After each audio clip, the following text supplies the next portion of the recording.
اللهم صل على سيدنا محمد وعلى آل سيدنا محمد وبارك وسلم۔ سورہ زمر 24ویں پارے کی یہ سورت ہے، اور اس سورت کی 53 نمبر کی آیت میں نے تلاوت کی۔ قرآن کریم کی سب سے امید افزا آیت ہے، امیدوں سے بھری ہوئی آیت ہے۔ قرآن کریم کی سب سے امید افزا آیت ہے، جو بندے بالکل مایوس ہو جاتے ہیں ان کو مایوسی سے نکالنے والی آیت ہے۔ قرآن کریم کی اس آیت کا ترجمہ ہی آپ سن لیں تو آپ حیران ہو جائیں گے۔ فرمایا قل، اے میرے محبوب صلی اللہ علیہ وسلم آپ فرما دیجیے، یا عبادی، اے میرے بندو، یا عبادی، اے میرے بندو۔ کون سے بندو؟ عبادت گزار نہیں، متقی اور پرہیزگار نہیں، علماء، اولیاء اور پرہیزگار وہ نہیں۔ یا عبادی الذین اسرفوا علی انفسہم، میرے وہ بندو جنہوں نے گناہ کر کر کے اپنے نفسوں پر ظلم کر لیا ہے۔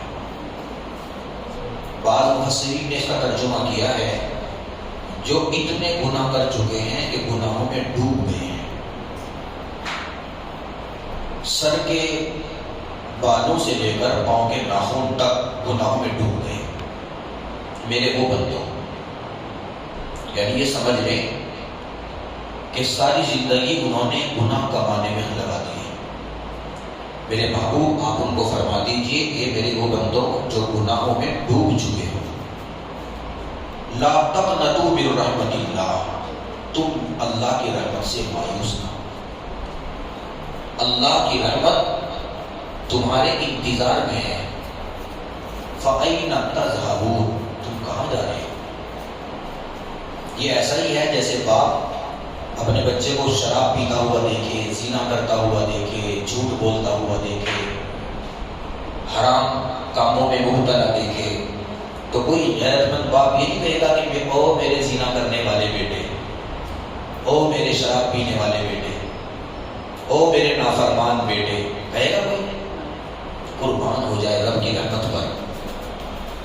اے میرے وہ بندو جو گناہ کر کر کے گناہوں میں ڈوب چکے ہو۔ دوسری جگہ فرمایا اَيْنَ تَذْهَبُونَ، تم کہاں جا رہے ہو؟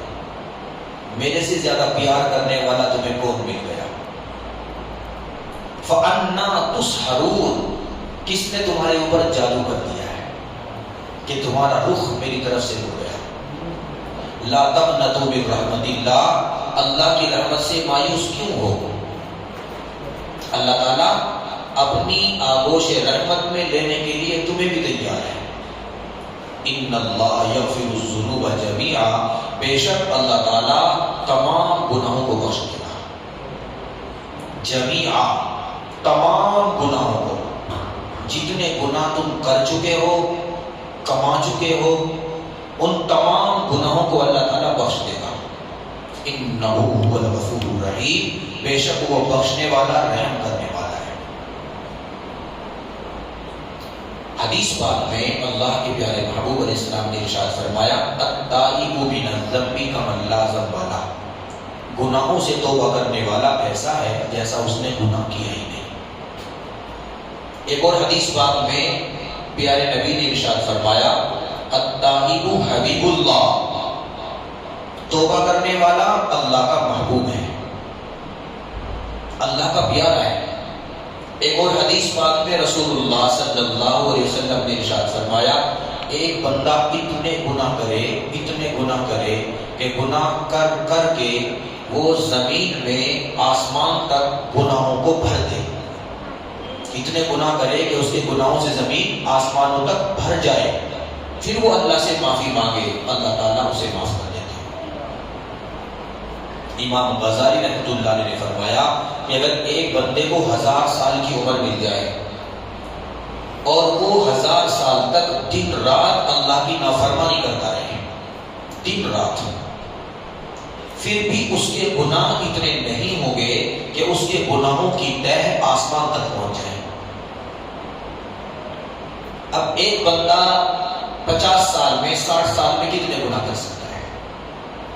یہ فرمایا میرے بندو اگر اتنے بھی گناہ لے کے آؤ گے، بس آگے یہ کہنا ہے گناہوں کا کفارہ کیا ہے؟ گناہوں کا کفارہ کیا ہے؟ جب روزہ ٹوٹتا ہے، روزہ بندہ توڑتا ہے نا، تو اس کا کفارہ ادا کرنا پڑتا ہے 60 روزے۔ ایک ہے روزہ چھوڑنا، ایک ہے روزہ توڑنا۔ اگر روزہ چھوڑ دیا تو قضا ایک روزے سے ہو جائے گی، اور اگر روزہ توڑ دیا تو پھر کفارہ ادا کرنا پڑے گا، ایک روزے کے بدلے لگاتار 60 روزے رکھنے پڑیں گے۔ یہ کفارہ ہے۔ گناہوں کا کفارہ کیا ہے؟ ایک بندہ گناہ کرے، شراب پیے، زنا کرے، جھوٹ بولے، حرام کھائے، حرام کمائے، غیبت کرے، جھوٹی قسمیں کھائے، گناہوں کا کفارہ کیا ہے؟ فرمایا ندامت اور شرمندگی۔ ندامت اور شرمندگی، جس دن اسے ندامت ہو گئی اور اپنے کیے پر شرمندگی ہو گئی، اس کے گناہ بخش دیے گئے، کچھ نہیں کرنا پڑے گا۔ ندامت اور شرمندگی انسان کے گناہوں کو بخشنے کا سبب بن جاتی ہے۔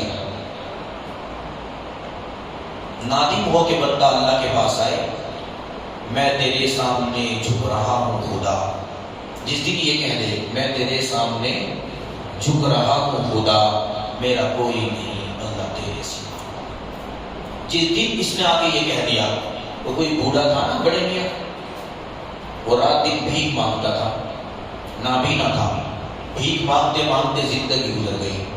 بڑھاپے میں ایک روز بھیک مانگتا مانگتا وہ گزر رہا تھا تو مسجد کے دروازے پہ پہنچ گیا۔ کبھی زندگی میں مسجد میں نہیں آیا تھا، بھیک مانگتا مانگتا مسجد کے دروازے پہنچ گیا، اس صدا لگائی کوئی دے اللہ کے نام پہ۔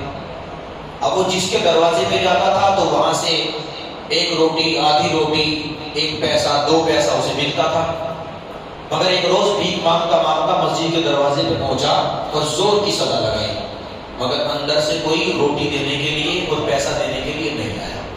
اس نے پھر صدا لگائی، کوئی دے اللہ کے نام پہ، بھوکا بھکاری ہے، اندھا بھکاری ہے، کوئی ترس کھائے۔ دوبارہ کسی نے جواب نہیں دیا، تیسری مرتبہ پھر صدا لگائی، پھر کوئی جواب نہیں ملا، تو کہتا ہے کس بخیل کے دروازے پہ آ گیا، کس بخیل کے دروازے پہ آ گیا۔ ارے روٹی دے نہیں دینی نہ دے، پیسہ نہیں دینا نہ دے، کم سے کم جواب تو دے۔ روٹی بھی نہیں دیتا، پیسے بھی نہیں دیتا، جواب بھی نہیں دیتا، کس بخیل کے دروازے پہ آ گیا۔ جب اس نابینا نے یہ بات کہی تو پیچھے سے کسی نے کہا اللہ کے بندے تو کسے بخیل کہہ رہا ہے، تو کس کے دروازے پہ کھڑا ہے؟ تو مسجد کے دروازے پر، اللہ کے دروازے پر کھڑا ہے۔ تو اتنا سنا تھا اس نابینا بوڑھے نے، وہ جو برتن تھا نا مٹی کا کشکول جس کو بولتے ہیں، اس کو زمین پہ پٹک کے مارا۔ وہ کہتا اچھا آج میں اللہ کے دروازے پہ آ گیا، اور اندر گھس گیا مسجد میں، اور مسجد میں اندر گھس کے سر کو سجدے میں رکھ کے کہتا اللہ کبھی زندگی میں تیرے دروازے پہ نہیں آیا تھا، آج تیرے دروازے پہ آیا ہوں، اللہ واپس جانا نہیں چاہتا، مجھے قبول کر لے۔ 80 سال کا بوڑھا جس نے زندگی میں پہلی مرتبہ مسجد میں قدم رکھا، جس نے زندگی میں پہلی مرتبہ اللہ کے سامنے سجدہ کیا، بے وضو ناپاک کپڑوں میں اللہ کے گھر میں پہلی مرتبہ گھسا اور سر کو سجدے میں رکھ کے کہتا اللہ اب تو آ گیا تیرے دروازے پہ، اب میں نے کسی دوسرے دروازے پہ نہیں جانا۔ اللہ اس 80 سال کے بوڑھے کو بھی یہ نہیں کہتے کہ جوانی اور زندگی کو ضائع کر کے آئے ہو، شرم نہیں آتی؟ اللہ کہتے میرے بندے تو آیا تو صحیح، میں تجھے اب بھی قبول کرنے کو تیار ہوں، میں تجھے اب بھی قبول کرنے کو تیار ہوں۔ جب تیرے منہ میں دانت نہیں، پیٹ میں آنت نہیں، بال سفید ہو گئے، گھٹنے کمزور ہو گئے، کمر جھک گئی، ہڈیاں بوسیدہ ہو گئی، اب کوئی منہ لگانے کو تیار نہیں۔ بچے بھی کہتے ہیں کہ کھانس کھانس کر پریشان کر دیا، اب تم لوگوں پر بوجھ بن گئے، اولاد پر بوجھ بن گئے، پڑوسیوں کے پر بوجھ بن گئے، اب تم دھکے کھا کے تھک ہار کے اب تم میرے دروازے پہ آئے اور تم نے مجھے پکارا، میرے بندے میں اب بھی تجھے اپنانے کو تیار۔ تو اس حالت میں اگر اللہ تعالیٰ بندے کو اپنا بنانے کو تیار ہے تو جوانی میں اگر بندہ اللہ کے دروازے پہ آئے اور آ کے کہے میں تیرے سامنے جھک رہا ہوں خدا، میرا کوئی نہیں اللہ تیرے سوا، تو اللہ کیوں قبول نہیں کرے گا؟ حدیث پاک میں ہے بنی اسرائیل کے دو بھائی تھے، ایک عابد زاہد تھا نیک بندہ، دوسرا گنہگار تھا۔ تو یہ بندہ جو عابد زاہد تھا، نیکوکار، پرہیزگار، عبادت گزار، یہ عبادت کرتا اور عبادت کر کے اپنے اس بھائی کو سمجھاتا کہ بھائی اللہ سے توبہ کر لو، عبادت کر لیا کرو، گناہوں کو فسق و فجور کو چھوڑ دو۔ تو دوسرا بھائی کہتا کہ ہاں کر لیں گے، اللہ معاف کر دیں گے۔ اور پھر وہ یہی کہتا، اس کی نصیحت غور سے سنتا مگر ایک ہی بات کہتا کہ ہاں بھائی کر لیں گے۔ ایسے ہی زندگی گزرتی گئی، ایک لمبا عرصہ گزر گیا۔ تو ایک دن اس بھائی کو غصہ آیا، جو عابد تھا، زاہد تھا، نیک تھا، پرہیزگار تھا، متقی تھا، اس کو غصہ آیا۔ اس نے کہا اتنے لمبے عرصے سے سمجھا رہا ہوں، سمجھتا ہی نہیں، توبہ کرتا ہی نہیں، اللہ کے در پہ آتا ہی نہیں، معافی مانگتا ہی نہیں، پرہیزگار بنتا ہی نہیں۔ تو اس عابد زاہد کو غصہ آیا، اس نے کہا تو باز نہیں آئے گا حرکتوں سے، تیری حرکتوں کو دیکھ کے ایسا لگتا ہے اللہ تجھے کبھی معاف نہیں کرے گا۔ اور یہ کہتے ہوئے اس عابد زاہد نے قسم کھا لی، ایسا لگتا اللہ کی قسم اللہ تجھے کبھی معاف نہیں کرے گا۔ اس نے جو یہ قسم کھائی، رب کی رحمت کو جوش آیا۔ اللہ نے فرمایا میرے بندے تو کیسی قسمیں کھا رہا ہے، میرے اوپر قسم کھا رہا ہے کہ اللہ تجھے کبھی معاف نہیں کرے گا، میری عزت اور جلال کی قسم میں اسے معاف کروں گا، وہ جنت میں جائے گا، اور تو نے اسے مایوس کرنے والی قسم کھائی ہے، تو جہنم میں جائے گا۔ تو کون ہوتا ہے میرے بندے کو مایوس کرنے والا؟ میرا بندہ ہے، حساب میں نے کرنا ہے، میرا بندہ حساب میں نے کرنا ہے۔ تو مایوسی پیدا کرنے والے پر مایوسی ڈالنے والے اللہ کو پسند نہیں ہے۔ اللہ کو ایسے بندے پسند ہیں جو اللہ کے بندوں کو اللہ جوڑتے ہیں اللہ سے اور ان میں امید پیدا کرتے ہیں۔ عمر فاروق رضی اللہ تعالیٰ عنہ کا زمانہ تھا، آپ جانتے ہیں ان کے ہاتھ میں تو ہمیشہ گھوڑا ہوتا تھا، ذرا سی باتوں پہ سزا دیتے تھے۔ تو ایک موقع پہ کسی نے شکایت کی کہ مدینہ منورہ میں ایک نوجوان ہے، شراب پیتا ہے، مسلمان ہے، شراب پیتا ہے، بلکہ یہ فرمایا کہ شراب کا کاروبار بھی کرتا ہے۔ کتنا بڑا گناہ کر رہا ہے، شراب پیتا ہے، اور شراب کا ام الخبائث کہا شراب کو، ام الخبائث۔ شراب پینے کے بعد میں تو تمیز ہی ختم ہو جاتی ہے، انسان انسانیت سے نکل کے حیوان بن جاتا ہے۔ کوئی نشہ چڑھ گیا، کیا پتا یہ بیوی ہے، یہ ماں ہے، یہ بہن ہے، یہ بیٹی ہے، کیا پتا چلتا ہے؟ آپ نے دیکھا نہیں کتنی مرتبہ شراب پینے والے نشے میں فٹ پاتھ پہ پڑے ہوتے ہیں اور کتے ان کے منہ کو چاٹ رہے ہوتے ہیں، کیسی ان کی درگت ہوتی ہے۔ ام الخبائث کہا شراب کو۔ جب شراب حرام ہوئی، صحابہ نے شراب کو بھی انڈیل دیا، شراب کے برتنوں کو بھی توڑ دیا۔ کسی نے کہا کہ برتن کیوں توڑ رہے ہو؟ تو صحابہ نے کہا ہم حرام ہونے کے بعد میں ان برتنوں میں پانی پینا بھی پسند نہیں کریں گے، کیونکہ ان شراب کے برتنوں میں پانی پیئیں گے تو شراب یاد آئے گی۔ صحابہ نے تو اس دور میں عمر فاروق رضی اللہ عنہ کا زمانہ ہے کہ بندہ شراب بھی پی رہا ہے، نوجوان، اور شراب کا کام بھی کر رہا ہے۔ اور کیسے کر رہا ہے؟ دودھ کے برتن میں کر رہا ہے، دودھ کے برتن میں شراب لے کے جاتا ہے بستیوں میں، اور بستی بستی گھوم کر خود بھی شراب پیتا ہے، لوگوں کو بھی شراب پلاتا ہے۔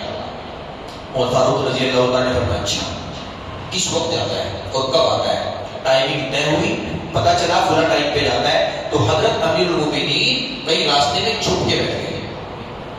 پھر کسی کی شکایت پر بغیر تحقیق کے یقین کر لینا یہ بھی اچھی بات نہیں ہے، تحقیق تو کرے نا۔ تو فرمایا گواہوں کو تو راستے میں چھپ کے بیٹھ گئے.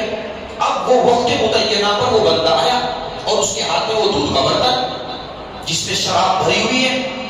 ابھی قریب آیا تو عمر فاروق رضی اللہ تعالیٰ چھپ کے بیٹھے تھے, سامنے آ گئے تو یہ سٹ پڑا گیا. اس کے پاؤں کے نیچے سے تو گویا زمین ہی نکل گئی, چہرہ اس کا پیلا ہو گیا. یا اللہ, میں عمر فاروق سے کون بچائے گا؟ تو عمر فاروق رضی اللہ تعالیٰ کو دیکھ کر اس کی زبان پر کب کبھی تاری ہو گئی, ہاؤ بدل گئے. فرمایا بالمؤمنین نے کہ نوجوان کہاں سے آ رہے ہو؟ تو اس نے اپنے آپ کو ذرا سنبھالا اور کہا کہ حضرت میں تو گاؤں سے آ رہا ہوں. اچھا, کیا کرنے گئے تھے؟ حضرت میں دودھ کا کاروبار کرتا ہوں اور دودھ لے کے گیا تھا بیچنے کے لیے. اچھا, بیچ کے آ گئے؟ جی حضرت. اس میں اور کیا ہے برتن میں؟ فرمایا حضرت جو دودھ بچ گیا وہ ہے, بچا ہوا دودھ ہے. فرمایا اچھا, کھول کے دکھاؤ, کھول کے دکھاؤ. اب جیسی حضرت امیر المومنین نے فرمایا کھول کے دکھاؤ تو اس کی تو حالت بگڑ گئی. یا اللہ, فوراً ایک لمحے میں اللہ کی طرف متوجہ ہوا. اے اللہ, ہاتھ میں شراب کا جام ہے, شراب کا برتن ہے اور عمر فاروق کے سامنے کھڑا ہوں. آج اگر میرا یہ راز کھل گیا, عمر فاروق نے میرے ہاتھ میں میرے برتن میں شراب دیکھ لی تو میری خیر نہیں, سزا بھی ملے گی, ذلت بھی ملے گی. اللہ, عزت اور ذلت کا مالک تو ہے. اگر آج تو نے مجھے عمر فاروق کے سامنے ذلیل ہونے سے بچا لیا, پیارے اللہ میں قسم کھا کے کہتا ہوں کبھی شراب کو ہاتھ نہیں لگاؤں گا. ہاتھ اٹھا کے دعا نہیں مانگ رہا ہے, مسجد میں گھس کے دعا نہیں مانگ رہا ہے, شراب کے برتن کو ہاتھ میں پکڑ کے بے وضو کھڑا ہے اور اللہ کی طرف منہ لگا کے من ہی من میں اللہ کو پکارتا ہے. عمر فاروق ڈانٹ کے کہتے ہیں کیا سوچ رہے ہو, برتن کھولو. وہ نہیں جانتے کہ یہ کس سے بات کر رہا ہے. او بھائی, آپ اللہ سے بات کرنے والے تو بنو. آپ جنت میں رہو گے تو بھی مزہ آئے گا, خلوت میں رہو گے تو بھی مزہ آئے گا. کرو تو صحیح. وہ کہاں نہیں ہے, وہ کہاں نہیں ملتا, وہ ہر جگہ ہے. آپ دکان میں بیٹھے ہو, آپ بازار میں کھڑے ہو, آپ سڑک پر سفر کر رہے ہو, آپ گھر میں ہو, آپ مسجد میں ہو, آپ جہاں بھی ہو, خلوت میں ہو, جنت میں ہو, کہیں بھی ہو, پکارو اس کو. وہ سننے کے لیے, سمجھنے کے لیے خدا کی قسم زبان سے نکلنے والے الفاظ کا محتاج نہیں ہے. اسے من من میں پکارو, سنتا ہے. پکارو تو صحیح. تو خاموش ہے, منہ بند ہے, ہونٹ بند ہے اور وہ رب سے بات کر رہا ہے. کون بندہ؟ شرابی. اللہ, عزت ذلت کا تو مالک. تو نے قرآن میں کہا تو عز من تشاء و تذل من تشاء. اگر آج میرا عیب کھل گیا میں ذلیل ہو جاؤں گا. اللہ تو مجھے ذلیل ہونے سے بچا. حضرت عمر نے ڈانٹ کے فرمایا کیا سوچ رہے ہو, کھولو برتن. تو اس نے کانپتے ہوئے ہاتھ سے جو برتن کھولا اور خود دیکھنے کی ہمت نہیں, برتن کو کھول کے حضرت کے سامنے کر دیا. اللہ کی شان, اس برتن میں شراب تھی, اللہ پاک نے اس کو دودھ بنا دیا. اللہ نے اس کو دودھ بنا دیا. بتاؤ, اگر اللہ ایک شرابی کی فریاد پر, اس کی دعا پر, اس کی ندامت پر اگر شراب کا دودھ بنا سکتا ہے تو وہ رب, وہ مالک, وہ خالق, وہ اللہ ہمارے گناہوں کو نیکیوں سے کیوں نہیں بدل سکتا؟ جبکہ اس نے وعدہ بھی کیا ہے. سورہ فرقان میں اللہ نے وعدہ کیا الا من تاب وآمن وعمل صالحا فاولئک یبدل اللہ سیئاتہم حسنات. اگر توبہ کرو, نیک عمل کرو تو اللہ تعالیٰ تمہاری گناہوں کو نیکیوں سے بدل دے گے. تمہارے گناہوں کو اللہ تعالیٰ نیکیوں سے بدل. خود رب نے قرآن میں وعدہ کیا ہے. یہاں کہا جو گناہ کر کر کے ڈوب چکے ہیں, گناہ میں مایوس ہو چکے ہیں, وہ آئیں, پکاریں, ندامت کریں, شرمندہ ہوں. اللہ تعالیٰ ان کی ندامت کو قبول کرنے کے لیے تیار ہے. بخاری شریف کے اندر رسول اللہ صلی اللہ علیہ وسلم نے ارشاد فرمایا, حدیث ہے کہ بنی اسرائیل میں ایک بندہ تھا نا, اس نے 99 لوگوں کو قتل کیا تھا. سن رکھا ہے آپ نے؟ کسی عابد سے پوچھا کیا میرے لیے بخشش ہے؟ عابد سے پوچھا, عبادت گزار سے, کہ میں 99 بندوں کو قتل کر چکا. فرمایا نہیں. اچھا, میرے لیے بخشش نہیں ہے تو پھر 99 کیوں 100 ہو جانی چاہیے. اس نے اسے بھی قتل کر دیا. تو 100 بندوں کو قتل کر دیا. پھر کسی عالم کے پاس گیا, مسئلوں کے حل کے لیے علماء کا رخ کرے. جو عابد ہوتے ہیں نا, عابد, ان کا رخ نہ کریں, عابدوں کا رخ نہیں, علماء کا, اپنے محلے کے امام کا رخ کرے. سب سے زیادہ غنیمت اور سب سے بڑا محسن اپنا اپنے محلے کے امام کو مانے, جو سال بھر خدمت میں رہتے ہیں, ان کی قدر کریں. ہم نے دیکھا باہر سے آنے والے جو سال میں 1 دن کے لیے 2 دن کے لیے پروگرام میں آگے نا, ان کو اٹھائی پھرتے ہیں. یہ بتاؤ کہ خدمت کون کر رہا ہے؟ خدمت کون کر رہا ہے؟ جو زیادہ خدمت کر رہا ہے ان کی زیادہ قدر کرنی چاہیے, ان کی ضرورتوں کا لحاظ کرنا چاہیے, انہیں اپنی پلکوں پہ بٹھائیں, ان کی باتیں سنیں, ان سے دین کی باتیں پوچھیں. تو یہ فرمایا کہ وہ عابد تھا, اس نے مایوس کر دیا, قتل ہو گیا.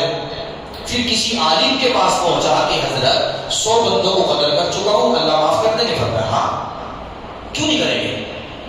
اللہ کیوں نہیں معاف کریں گے؟ بھائی سورہ مائدہ میں اللہ پاک نے عیسائیوں کا تذکرہ کیا, عیسائیوں کا, اور ان کے عقائد بیان کیے. کیا کہا؟ لقد کفر الذین قالوا ان اللہ هو المسیح ابن مریم. وہ کافر جنہوں نے کہا کہ مسیح ابن مریم ہی اللہ ہے. دوسرے عیسائیوں کا تذکرہ کیا, لقد کفر الذین قالوا ان اللہ ثالث ثلاثہ. وہ کافر جنہوں نے کہا کہ اللہ 3 میں سے تیسرا ہے. یہ ان کے عقائد ہیں. ایک جماعت کہتی ہے کہ اللہ عیسیٰ علیہ السلام خود خدا ہے, یہ کہتے ہیں کہ عیسیٰ علیہ السلام تیسرے خدا ہیں, خدا کے بیٹے, تیسرے کا خدا کے بیٹے ہیں. کتنے خطرناک عقائد ہیں جی, کتنے خطرناک عقائد ہیں. ان کی لمبی ان کی تفصیل ہے, ان کا تذکرہ اللہ پاک نے کیا, اور کرنے کے بعد اللہ کیا کہہ رہے ہیں؟ افلا یتوبون الی اللہ ویستغفرون. کیا یہ توبہ نہیں کر سکتے؟ اگر یہ توبہ کرنے کے لیے آئیں, ویستغفرون, اور یہ استغفار کریں, واللہ غفور رحیم, اللہ ان کو بھی معاف کرنے کو تیار ہے. جس نے کہا کہ عیسیٰ علیہ السلام خدا ہیں, تیسرے خدا ہیں, ان کو بھی اللہ معاف کرنے کو تیار ہے. تو اگر کلمہ پڑھنے والا گنہگار جو یہ کہتا ہے کہ اللہ عیسیٰ علیہ السلام خدا نہیں, خدا وہ اکیلا ہے جس نے ساری زندگی لا الہ الا اللہ, لا الہ الا اللہ, لا الہ الا اللہ کی صدائیں لگائی ہیں, یہ بندہ گناہوں میں ڈوب گیا تھا, اگر یہ آ کے توبہ کرے تو اللہ تعالیٰ اس کو معاف نہیں کریں گے؟ معاف کریں گے. تو 100 بندوں کا قاتل, بخاری شریف میں واقع ہے, 100 بندوں کا قاتل چلا, عالم نے کہا کہ ہاں فلاں بستی میں چلے جاؤ, صالحین کی بستی ہے, اس بستی میں لوگ اجتماعی توبہ کرتے ہیں, تم بھی جا کے توبہ کر لینا, اللہ تعالیٰ قبول کر لیں گے. پتہ بتلا دیا. اب یہ بندہ چلا, ابھی تھوڑا سا سفر طے کیا تو مر گیا, راستے میں موت آ گئی, نہیں پہنچا وہاں. جب یہ مرا تو اس کی روح کو لینے کے لیے 2 فرشتے آ گئے, جنت والے بھی اور جہنم والے بھی, اور آپس میں تکرار شروع ہو گئی. جنت والے کہیں ہم لے کے جائیں گے کیونکہ توبہ کے لیے جا رہا تھا, اور جب توبہ کے ارادے سے بندہ چل رہا ہے تو اللہ تو پہلے قدم پہ قبول کرتے ہیں نا, تو بندہ توبہ کے ارادے سے نکلا تھا, ہم لے کے جائیں گے. دوسرا کہتا ہے جہنم والا کہ نہیں میں لے کے جاؤں گا, ارادے سے گیا تھا, چلا تھا, توبہ تو نہیں کی نا, توبہ تو نہیں کی. تو دونوں میں آپس میں بحث ہو رہی ہے. اللہ کی طرف متوجہ ہوئے, اللہ کیا کرے؟ اللہ نے فرمایا زمین کو ناپ لو, اگر یہ توبہ کرنے والوں کی, نیک لوگوں کی بستی کے قریب ہے تو تم لے لو, اور اگر اس کی قریب ہے بھی تھوڑا سا سفر کیا ہے تو یہ لے جائے جہنم والا. اب زمین کو ماپ رہے ہیں فرشتے, اور زمین کو جب ماپا گیا تو محدثین نے لکھا ہے, بعض روایت میں یہ بھی آتا ہے کہ ابھی اس کا سفر تھوڑا سا ہوا تھا, صالحین کی بستی تو بہت دور تھی, ابھی بہت دور تھی. اللہ نے زمین کو حکم دیا تو یہ زمین جو صالحین کی طرف والی زمین تھی وہ سکڑ گئی, اور ادھر والی زمین کو لمبا کر دیا. سمجھ رہے ہو؟ تو حقیقت میں سفر کم ہوا, مگر جب ماپا فرشتوں نے تو ایسا لگ رہا ہے کہ سفر زیادہ کر چکا ہے, اور صالحین کی بستی کے قریب ہے. یہ میرے رب کی تدبیریں ہوتی ہیں, جب بندہ توبہ کی طرف قدم بڑھاتا ہے اللہ بہانے سے اس کی مغفرت فرما دیتے ہیں. چنانچہ دیکھا فرشتوں نے کہ تو بستی نیک لوگوں کے بستی کے قریب ہے, تو جو جنت والا فرشتہ تھا وہ روح لے کے چلا گیا, مغفرت ہو گئی. یہ واقعات ہمیں بتلاتے ہیں کہ ہم نے کتنے بھی گناہ کیے ہیں, ہم اللہ کے بندے ہیں اور اللہ تعالیٰ ہمیں معاف کرنے کے لیے تیار ہیں. چھوٹے چھوٹے عمل پر اللہ معاف کرتے ہیں. جو آخری عشرہ کل سے آخری عشرہ شروع ہو رہا ہے, جو حضرات اعتکاف کرنے والے ہیں, اعتکاف کی نیت کرنے والے ہیں, وہ کل عصر کی نماز کے بعد مغرب سے پہلے اعتکاف کی نیت سے مسجد میں آ جائیں. جو آخری عشرے کا مکمل اعتکاف کرنا چاہتے ہیں, سنت اعتکاف, وہ آ جائیں, اللہ کے در پہ آگے بڑھ جائیں. اللہ تیرے حوالے, در گھر سب چھوڑ کے آ گیا, تیرے حوالے, اور ضرورتیں اللہ کے سامنے پیش کریں, گناہوں کو یاد کر کر کے اللہ کے سامنے روئیں. دیکھیں اللہ تعالیٰ رحمتوں کے کیسے دریا بہاتے ہیں. اور جب یہاں آئیں گے تو ظاہر بات ہے 24 گھنٹے گناہوں سے بچیں گے. مسجد کا ماحول گناہوں سے بچیں گے, اور پتہ نہیں اللہ تعالیٰ کو اس ماحول میں اللہ تعالیٰ کس بات کو بہانہ بنا دے بخشش کا, پتہ نہیں کس بات کو بہانہ بنا دے.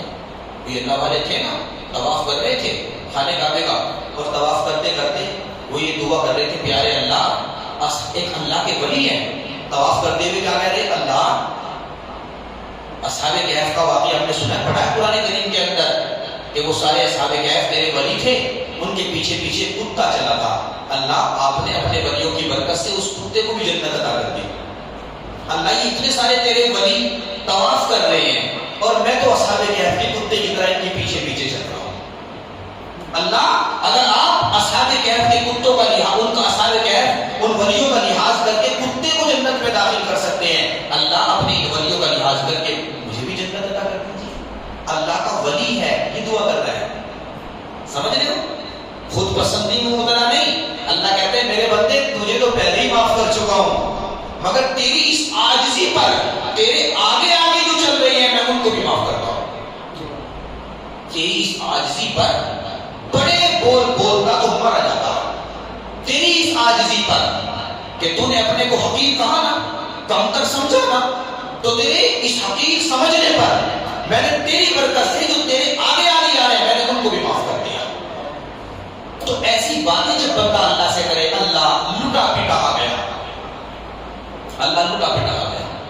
اور یہاں بیٹھ کر ذکر کرے, استغفار کرے, دعائیں مانگے, مناجات کرے, درود پاک پڑھے کثرت کے ساتھ.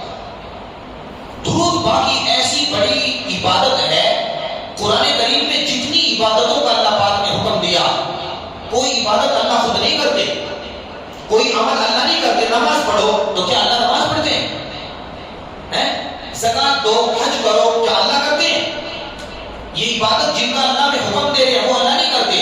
مگر یہ درود پاک والا جو عمل ہے, ان اللہ و ملائکتہ یصلون علی النبی, اللہ اور اس کے ملائکہ نبی پر درود پڑھتے ہیں, رحمت بھیجتے ہیں.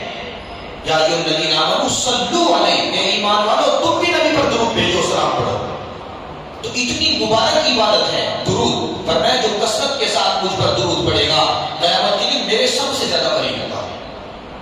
جو کثرت کے ساتھ مجھ پر درود پڑھے گا میرے اوپر اس کی سفارش واجب ہوگی. حضور فرما رہے ہیں, ایک واقعہ لکھا ہے, چھوٹا سا واقعہ ہے. ایک بندہ قیامت کے دن اللہ کا آدم علیہ السلام دیکھیں گے ایک بندے کو کہ اسے فرشتے بالوں سے پکڑ کے جہنم کی طرف گھسیٹ کے لے جا رہے ہیں, اور وہ رو رہا ہے, اور اس کی زبان پر ہے واہ محمدہ, واہ محمدہ, واہ محمدہ.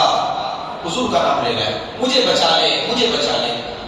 آدم علیہ السلام دیکھ رہے ہیں کہ اس کو ذلیل کر کے بالوں سے گھسیٹ کے جہنم کی طرف لے جایا جا رہا ہے, اور یہ اپنے نبی کو پکار رہا ہے, اور شاید نبی کو خبر نہیں ہے. تو آدم علیہ السلام دوڑ لگاتے ہیں اور حضور کے قریب آ کے کہتے ہیں کہ محمد بیٹا, کوئی بندہ, کوئی نوجوان ہے, فرشتے جہنم کی طرف گھسیٹتے ہوئے لے جا رہے ہیں, اور اس کی زبان پہ ہے واہ محمدہ, واہ محمدہ, مجھے بچا لے. حدیث پاک میں فرمایا گیا حضور علیہ السلام اپنے بائیں ہاتھ سے ایسے داڑھی پکڑ کے اور عرش الہی کی طرف دوڑ لگائیے, عرش الہی کی طرف, اور کہیں گے یا اللہ, یا اللہ, یا اللہ, کیا آپ نے مجھ سے وعدہ نہیں کیا تھا؟ میرے محبوب کیا وعدہ کیا تھا؟ یوم لا یخزی اللہ النبی والذین آمنوا معہ, کہ قیامت کے دن آپ اپنے نبی کو رسوا نہیں کریں گے. ہاں محبوب, میں نے وعدہ کیا تھا کہ میں آپ کو رسوا نہیں کروں گا. تو اس سے بڑی رسوائی کیا ہوگی اللہ میرے لیے کہ میرا ایک امتی ذلیل کر کے جہنم میں لے جایا جا رہا ہے؟ اس سے بڑی رسوائی کیا ہوگی؟ اللہ فرمائیں گے فرشتوں سے اطیعوا محمدا، اے فرشتوں میرے محمد کی اطاعت کرو۔ یہ کیا کہتے ہیں؟ ان کی بات سنو۔ چنانچہ وہ فرشتے جو لے کے آ رہے ہیں اس بندے کو واپس آئے حضور علیہ السلام کے پاس میں، اور آگے ان کی خدمت میں حاضر کر دیا۔ پھر رب نے کہا محبوب ہم نے ان کا حساب لیا اس نوجوان کا، اس کے گناہ کم ہے زیادہ ہیں اور نیکیاں کم ہیں۔ جب ہم نے اس کے گناہوں کو نیکیوں کو تولا تو اس کے گناہ زیادہ ہیں، نیکیوں کا پلڑا اٹھ گیا، گناہوں کا پلڑا جھک گیا۔ تو انصاف کا تقاضا یہ ہے کہ جہنم میں جائے گا، اس لیے جہنم کا فیصلہ ہوا۔ فرمایا اللہ میرے امتی کا ایک مرتبہ دوبارہ حساب لے لیجیے، ایک مرتبہ اور تول لیجیے نیکیوں کو گناہوں کو۔ تو دوبارہ تولنے کا حکم دیا گیا۔ اب جب دوبارہ تولے گئے اعمال تو ظاہر بات ہے جیسے پہلے گناہوں کا پلڑا جھک گیا، نیکیوں کا اٹھ گیا، ہلکا پڑ گیا، پھر یہ ہو گیا، اب یہ بندہ پھر کہاں پر ہے؟ جب واپس لایا گیا تو امید پیدا ہوئی، مگر دوبارہ جب تولے گئے اعمال تو پھر یہ برباد۔ جب دیکھا نبی صلی اللہ علیہ وسلم نے کہ گناہوں کا پلڑا پھر بھاری ہو گیا تو اللہ کے محبوب اسلام نے ایک پرچی نکالی، اور پرچی نکال کے اس پلڑے میں رکھی جو پلڑا اٹھ گیا تھا، ہلکا پڑ گیا تھا، اور جیسی وہ پرچی اس کے اندر رکھی گئی تو پلڑا جھک گیا۔ اس پرچی کو کھول کے دیکھا گیا تو اس میں ایک مرتبہ اس بندے نے کبھی درود شریف پڑھا ہوگا، وہ درود شریف اس پرچی میں لکھا ہوا تھا۔ تو اس کی تو آنکھیں چمک گئی۔ اس نے کہا اے روشن چہرے والے، اے چمکتے چہرے والے، یہ نہیں پہچان رہے یہ کون ہے؟ پہچانے کا تو وہ جو عاشق ہوگا، پہچانے کا وہ جس نے اپنے نبی کی غلامی کی ہوگی۔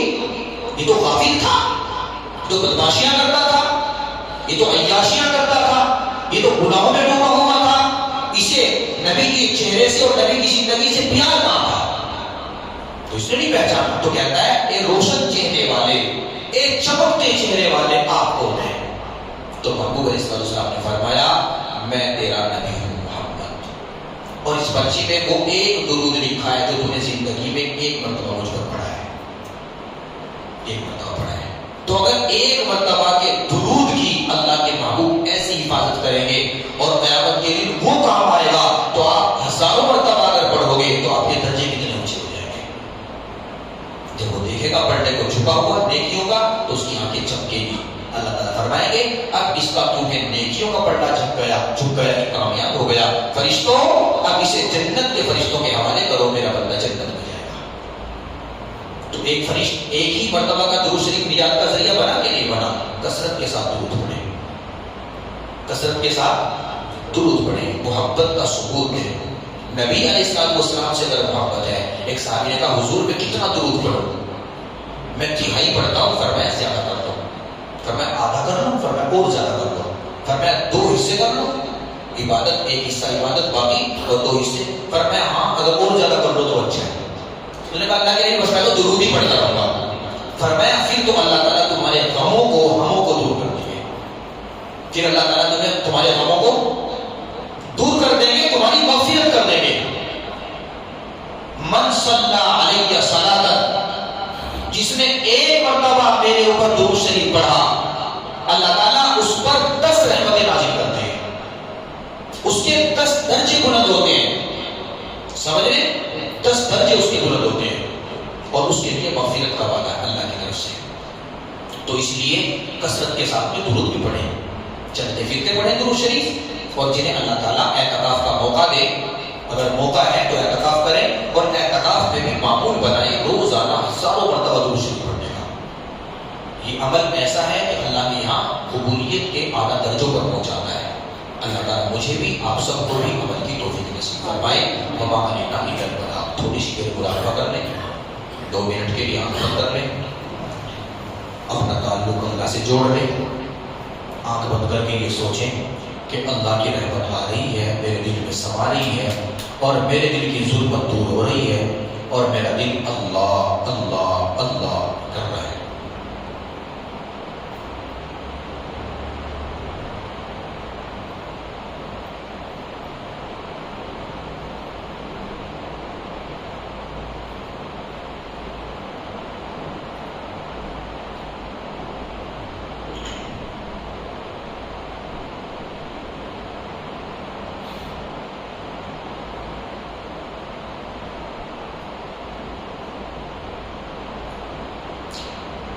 تیرے سامنے جھک رہا ہوں خدا،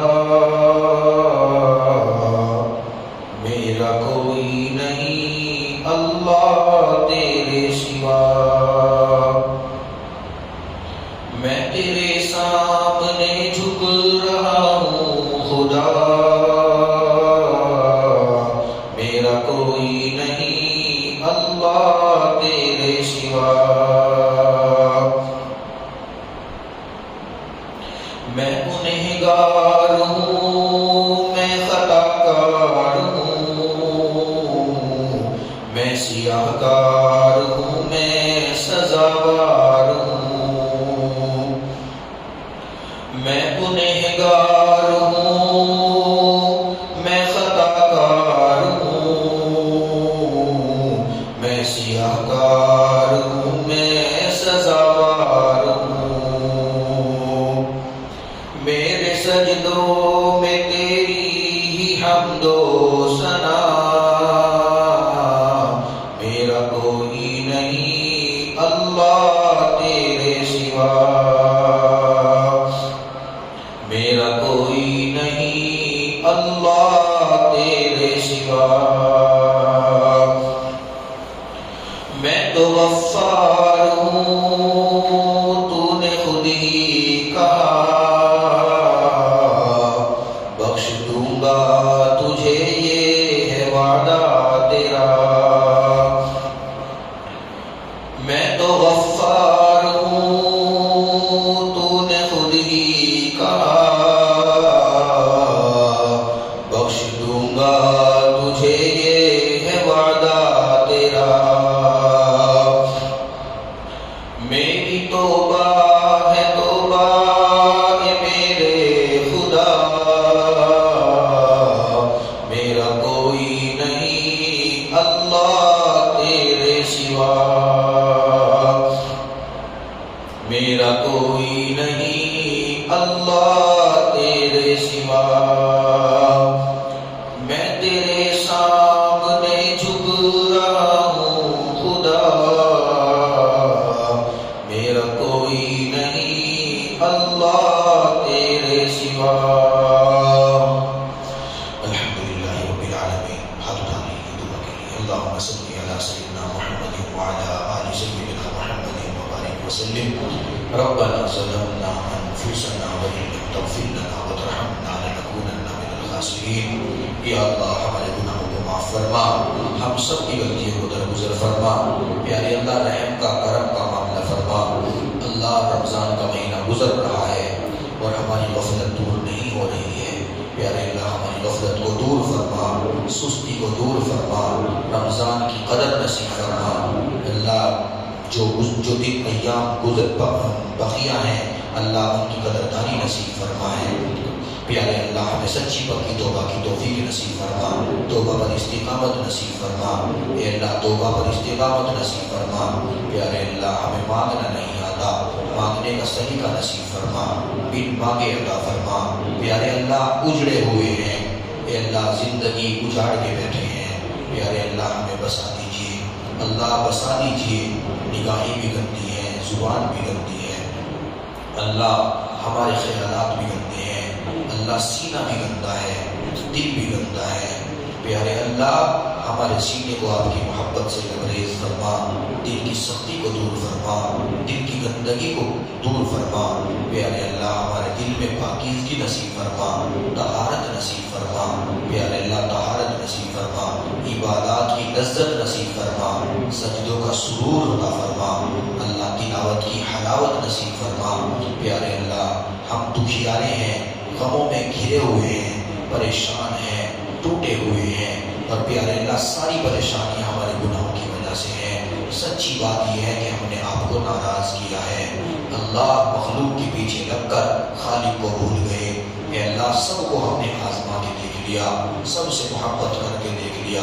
محبوب حقیقی آپ ہیں، اے اللہ ہم پلٹنا چاہتے ہیں، اللہ لوٹ کے آنا چاہتے ہیں، توبہ کرنا چاہتے ہیں، نیک بننا چاہتے ہیں، اللہ ہمیں نیک بندوں میں شامل فرما، اللہ نیک بندوں میں شامل فرما، اے اللہ نیک بندوں میں شامل فرما، پیارے اللہ ہمیں متقین میں شامل فرما، صالحین میں شامل فرما، عابدین میں شامل فرما، آپ سے محبت کرنے والوں میں شامل فرما۔ اللہ ہماری پریشانیوں کو دور فرما، بیماریوں کو دور فرما، صحت کے عافیت کے فیصلے فرما، پریشانیوں کو دور فرما، غموں سے نجات عطا فرما۔ جن کی اولاد نافرمان ہے ان کی اولاد کو نیک صالح بنا، جن کو اولاد نہیں نیک اولاد عطا فرما۔ جو بچیاں بچے شادی کی عمر کو پہنچ گئے مناسب رشتے نصیب فرما، والدین کے لیے ذمہ داری پوری کرنا آسان فرما۔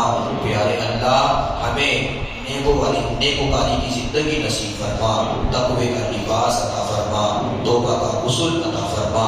اللہ تیری محبت کی خوشبو نصیب فرما۔ پیارے اللہ پاکیزہ زندگی نصیب فرما، کلمے والی زندگی نصیب فرما، ایمان والی موت نصیب فرما۔ اللہ عزتوں کے فیصلے فرما، ذلت سے بچا، ناکامی سے بچا۔ اللہ ذلت سے بچا، ناکامی سے بچا، حلال نصیب فرما، حرام سے حفاظت فرما۔ اللہ ہمارے حق میں برکتوں کے فیصلے فرما، رحمتوں کے فیصلے فرما۔ اللہ خیر کے فیصلے فرما، اللہ ہدایت کے فیصلے فرما۔ اللہ غفلت کے ساتھ صحیح مگر ہر روز 5 وقت وضو کر کے مصلی پر کھڑے ہو کر آپ سے ہدایت کی بھیک مانگتے ہیں۔ اہدنا الصراط المستقیم تو کہتے ہیں۔ پیارے اللہ اس دعا کو بہانہ بنا کر اللہ ہمیں ہدایت نصیب فرما، اللہ ہدایت نصیب فرما۔ اے اللہ ہدایت نصیب فرما، متوکلین میں شامل فرما، متقین میں شامل فرما۔ پیارے اللہ ذلت کی زندگی سے اور ذلت کی موت سے حفاظت فرما۔ اللہ موت سے پہلے موت کی تیاری نصیب فرما۔ ہم میں سے جن کے والدین فوت ہو گئے ان کی مغفرت فرما، اپنے قرب کے اعلیٰ درجات نصیب فرما۔ جن کے والدین زندہ ہیں ان کی عمر میں برکت عطا فرما اور اپنے والدین کی خدمت نصیب فرما۔ ہماری دعاؤں کو قبول فرما، اپنے فضل سے قبول فرما۔ محبوب علیہ السلام کے صدقے طفیل سے قبول فرما۔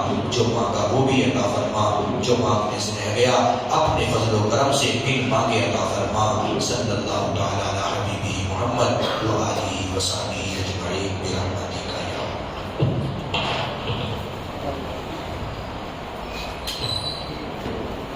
اللہ